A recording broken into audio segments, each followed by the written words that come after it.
বাংলাদেশে খেজুর গাছের রস অতি পরিচিত একটি নাম।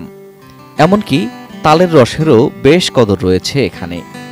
কিন্তু আমাদের দেশে অনেকে জানেনই না নারকেল গাছ থেকেও পাওয়া যায় মিষ্টি রস। এই রস যেমন স্বাস্থ্যকর, তেমনি এর ব্যবহারও বৈচিত্র্যময়।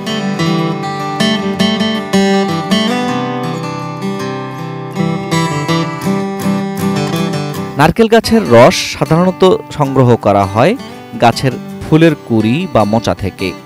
এই রস সংগ্রহ করার প্রক্রিয়া অনেকটা তাল গাছ থেকে রস সংগ্রহ করার প্রক্রিয়ার মতো। রস সংগ্রহ করার জন্য কাটতে হয় নারকেলের ফুলের কুঁড়ি, যাকে বলা হয় ট্যাপিং।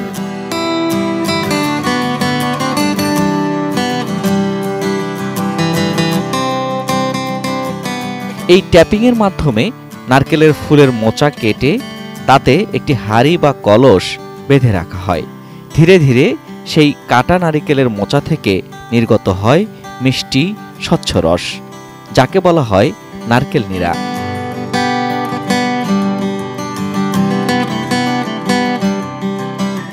খুব ভোরবেলা এই রস সংগ্রহ করতে হয়, কেননা তাপমাত্রা বাড়লে এটি দ্রুত গাজন হয়ে যায়।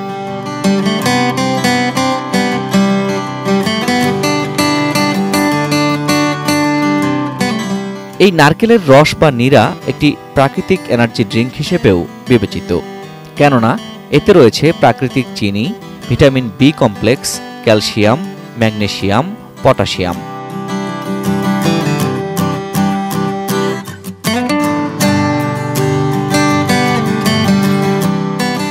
কম পরিমাণে ক্যালোরি থাকায় ডায়াবেটিক রোগীদের জন্য এই রস তুলনামূলক নিরাপদ। এছাড়া এটি উচ্চ রক্তচাপ নিয়ন্ত্রণ, হজমে সহায়তা এবং ক্লান্তি দূর করতেও সহায়ক হতে পারে।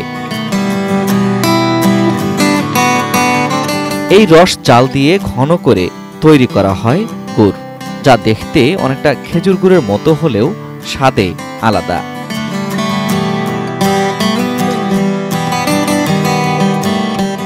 কিছু কিছু দেশে নারকেলের রস থেকে বানানো হয় সিরাপ, জ্যাম এবং ভিনেগার। অনেক দেশে ঠান্ডা করে সরাসরি পানীয় হিসেবেও ব্যবহার হয়। কোনো কোনো দেশে এটি ফার্মেন্টেড করে তারই তৈরি হয়, যা কিছু অঞ্চলে স্থানীয় মদ হিসেবে ব্যবহার হয়।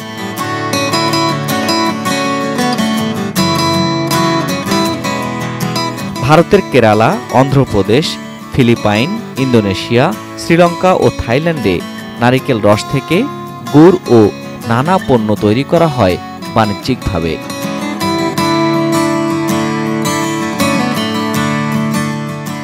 বাংলাদেশেও যেহেতু অসংখ্য নারকেল গাছ রয়েছে, তাই এখানেও সম্ভাবনা রয়েছে নারিকেল গাছের রস সংগ্রহের। যদি এই প্রযুক্তি ও জ্ঞানের সঠিক ব্যবহার করা যায়, তাহলে নারকেলের রস হতে পারে খেজুর রসের মতোই আরেকটি দেশজ সম্পদ। এর জন্য প্রয়োজন সচেতনতা, গবেষণা ও বাণিজ্যিক উদ্যোগ।